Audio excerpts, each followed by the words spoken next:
ఆహా! చేపల పులుసు చాలా బావుంది కదా! తినేకి గూడా చాలా బావుంది. ఎలా చేసేయాలో చూపిచ్చేస్తా వచ్చేసేయండి. ఫస్ట్ చేపలు క్లీన్ జేసుకోవాలి. చికెన్, మటన్‌లాగా కాదు. ఇది చాలా స్మెల్ ఒస్తది. ఉప్పు, లెమన్ ఏసేసి ఫస్ట్ క్లీన్ జేసుకోవాలి.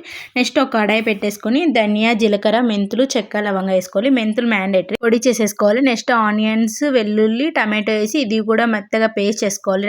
రోస్ట్ చేసుకొని నెక్స్ట్ కడాయిలో ఆయిల్ ఏసేసుకొని కరివేపాకు, పచ్చిమిర్చి ఏసుకోవాలి. అది లైట్‌గా వేగిన తర్వాత ఫస్ట్ మనం పేస్ట్ చేసుకున్నాం కదా ఆనియన్ టమాటో పేస్ట్ అది వేయాలి. అది కొంచెం మగ్గిన తర్వాత పసుపు, కారం మనకు తగినంత కారం వేసుకోవాలి.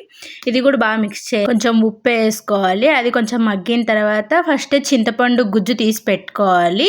మీకు తగినంత చింతపండు పులుసు వేసుకోవాలి. హై ఫ్లేమ్లో పెట్టి బాగా మరలివ్వాలి. స్టార్టింగ్లో మనం పొడి చేసుకున్నాం కదా ఆ పొడి కూడా వేసుకోవాలి. అది కొంచెం పచ్చివాసన పోయేంత వరకు. నెక్స్ట్ ఇంకా ఫిష్ వేసుకోవాలి. ముందే ఫిష్ వేసుకుంటారు. పులుసు అయితే కొంచెం మరలిన తర్వాత వేసుకుంటే పులుసు స్మెల్ రాదు. ఇట్లా వేసుకోండి. ఇట్లా ట్రై చేయండి. కొంచెం కొత్తిమీర వేసుకుంటే కంప్లీట్ అయినట్టే. ఎక్కువ షేక్ చేయకండి. పీసెస్ అన్ని మెత్తగా అయిపోతాయి. శ్రావణ మాసం కదా మీలో ఎంతమంది నాన్ వెజ్ తినలేదు. ఇప్పుడు కంప్లీట్ అయింది కదా ఈరోజు నుండి తింటారా ఇంకా?